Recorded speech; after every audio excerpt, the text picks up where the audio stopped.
La Confédération de l'Alliance des États du Sahel a décidé, à l'unanimité des dirigeants de ces trois nations composantes, d'unifier l'espace de télécommunication entre le Mali, le Burkina Faso et le Niger, de telle façon que, désormais, les communications téléphoniques qui se déroulent au Mali, au Burkina, au Niger, et qui se déroulent entre les trois pays, soient taxées de la même façon.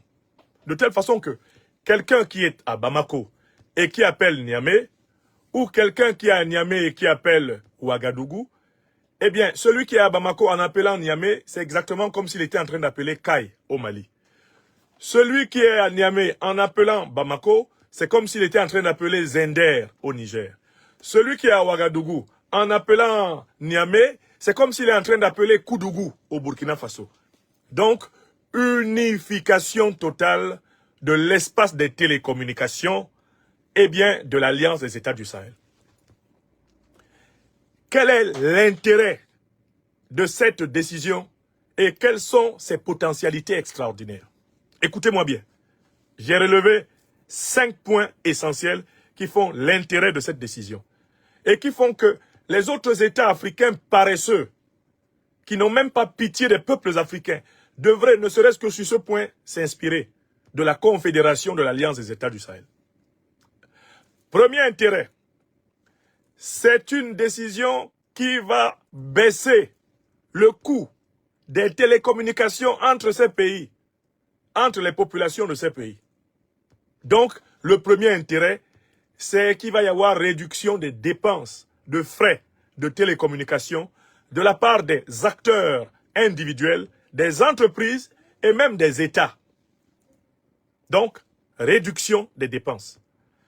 Réduction des dépenses qui, comme on le sait, va améliorer le quotidien des foyers, des personnes, le quotidien des entreprises et le quotidien des États. C'est une décision qui permet vraiment de faire économiser à tous les niveaux. Deuxième impact de la décision.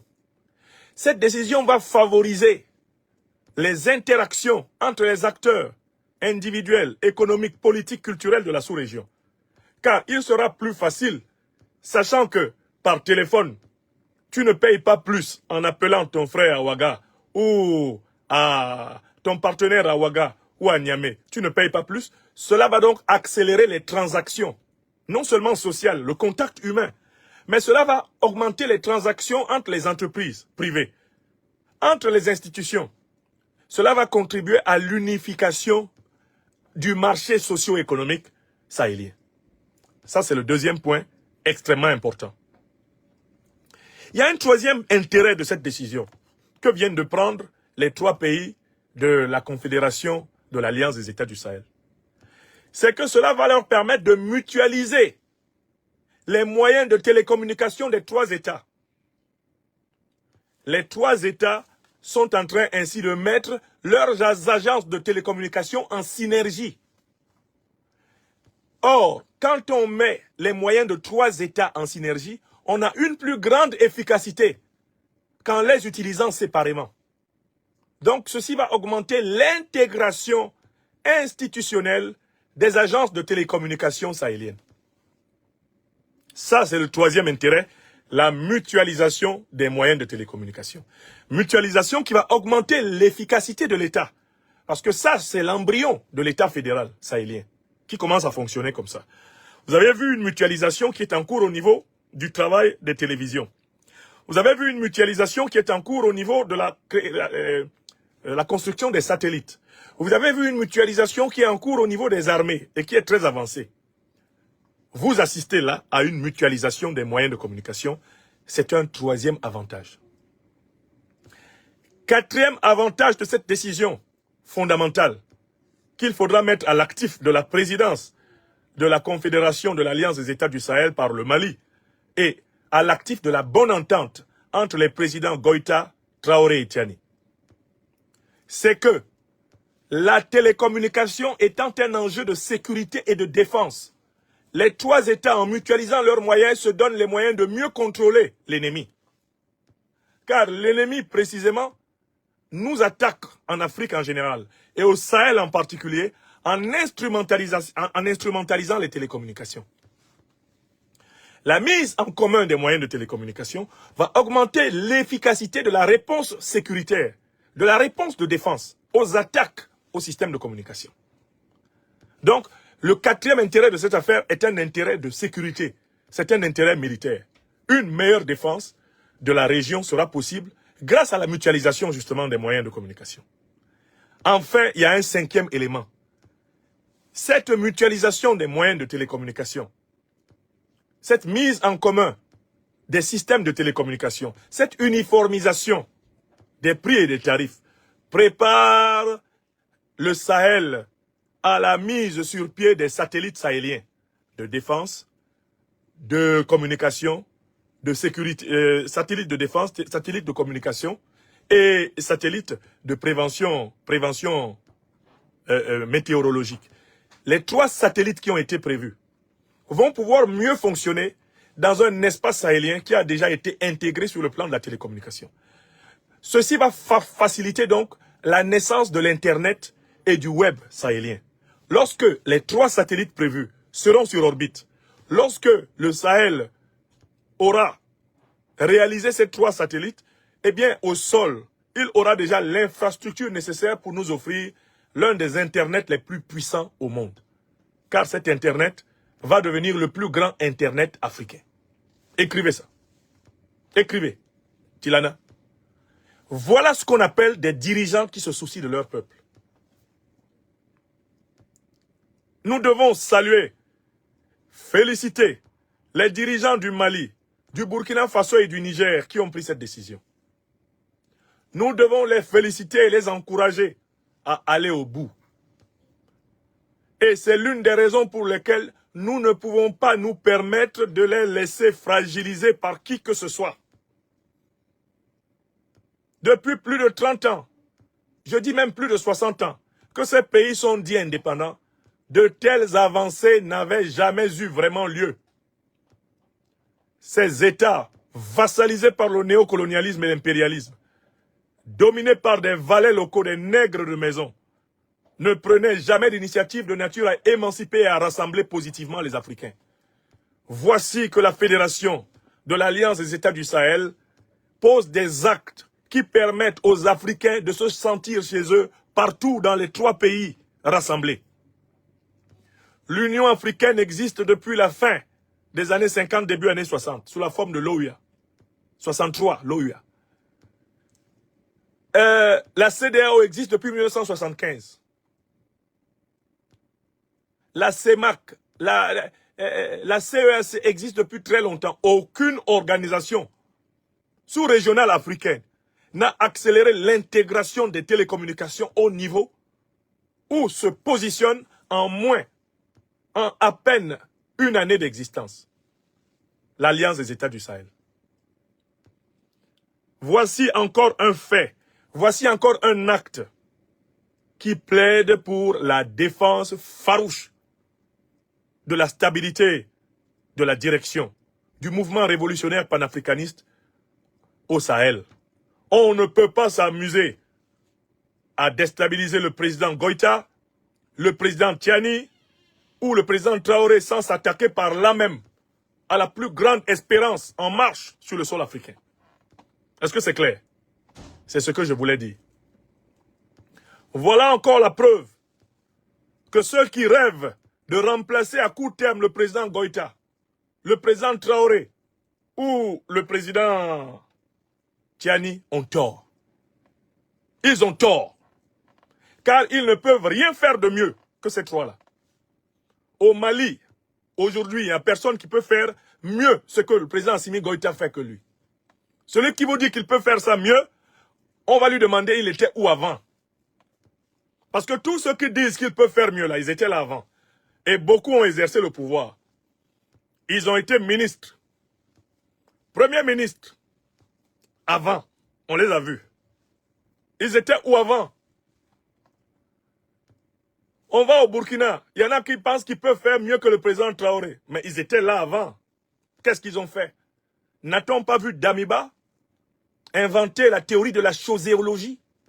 quand il s'agissait de prendre en main le Burkina en train de mourir? N'a-t-on pas vu Damiba? N'a-t-on pas vu Damiba dans tous ces États? Quant au Niger, qu'est-ce que Mohamed Bazoum ne nous a pas montré comme incongruité quand il était président? N'avons-nous même pas vu les inconséquences de M. Issoufou, qui a prévenu Obama, si vous détruisez la Libye, vous allez déstabiliser le Sahel.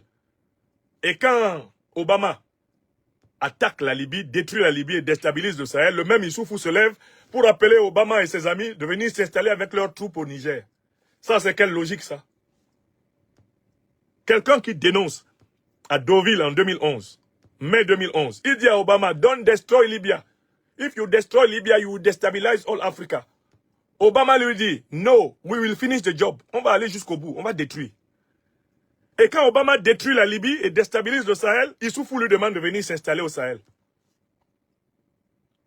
Mais pourquoi a-t-il dénoncé la déstabilisation de la Libye si c'était pour inviter les déstabilisateurs à venir s'installer au Sahel? Avec le président Tchani, la doctrine de la lutte antiterroriste au Niger a été clarifiée. On ne combat pas les terroristes en s'appuyant sur ceux qui les ont fait venir chez nous en Afrique. Est-ce que c'est clair?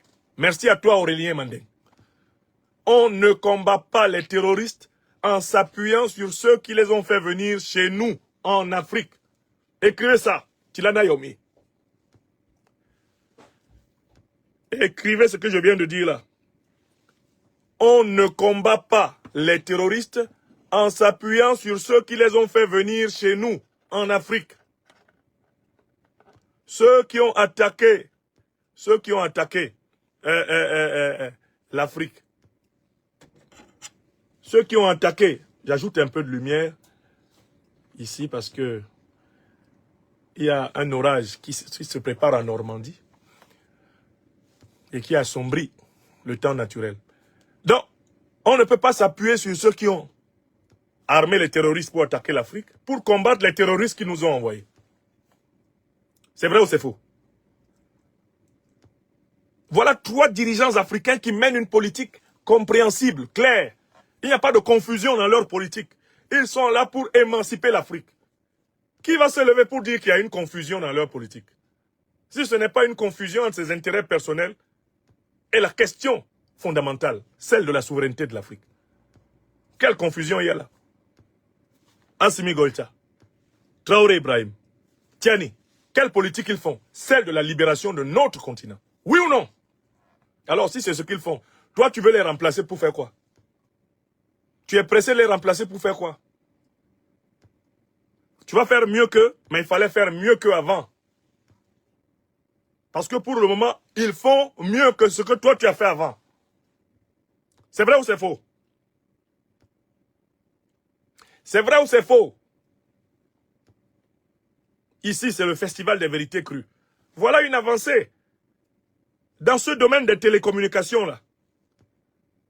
Quels techniciens, quels ingénieurs nous n'avons pas eu avant? Mais pourquoi ils n'ont pas unifié toutes les télécommunications de l'Afrique de l'Ouest? Pourquoi ils n'ont pas unifié les télécommunications de la CEDEAO? Quand le Mali, le Burkina et le Niger étaient dans la CEDEAO, pourquoi ils n'ont pas unifié? Pourquoi ils n'ont pas unifié ça? Assimi Goïta arrive, il le fait. Traoré arrive, il le fait. Tchani arrive, il le fait. Chez nous, à Abidjan, on dit, il n'y a rien dans jalousie. Et chez moi, à Douala, on dit, Mouna Nyongo. À Boukite Owa, Bambele Mokonda. Quand ton frère te dépasse, porte sa chaise. Quand ton frère te dépasse, porte sa chaise. Ils sont assis à Niamey. Tous les messieurs, j'ai failli. J'ai failli. J'aurais bien voulu. Quand j'étais, je pouvais. Tu étais, tu n'as pas pu. Tout le monde t'a vu. Ils sont assis à Ouaga. Ah, moi, si c'était moi qui étais là à la place d'Ibé, mais tu étais à une place très forte avant. On t'a vu. Tu n'as rien fait. Hein? Comme le fameux renégat de Damiba, il est assis à Lomé, ou je ne sais où il est assis là à Abidjan, en train de boire ses bouteilles de champagne comme de l'eau là. Et puis il dit, ah non, si c'est moi qui avais été là, le pays serait avancé. Avancé où? Damiba, c'est le plus grand décorateur de cercueils.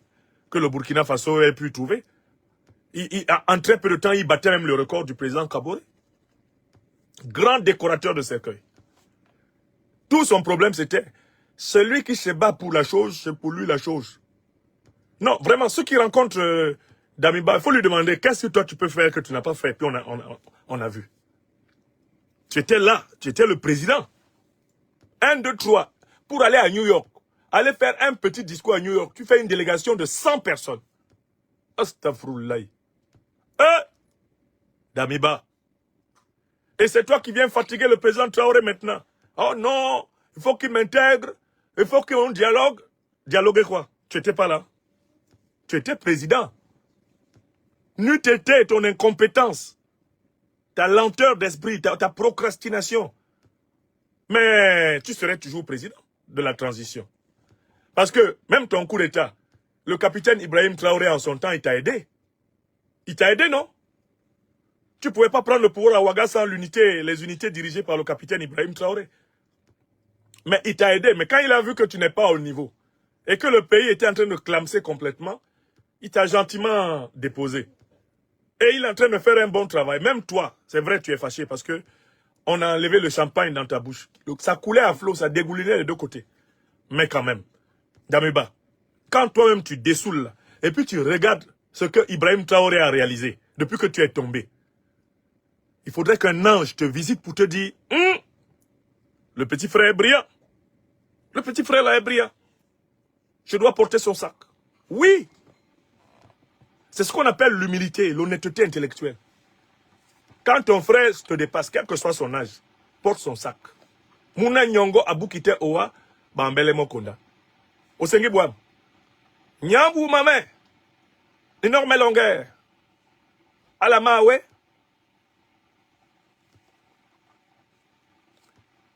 Iamewa. Quand ton frère te dépasse, porte son sac. Voilà. Vive la Confédération de l'Alliance des États du Sahel. Vive l'unification du système des télécommunications. Bravo, bravo, bravo, bravo. Veuillez tout simplement vous abonner et activer la cloche de notification pour ne rien rater. Retrouvez KDV Africa sur YouTube, Facebook, TikTok.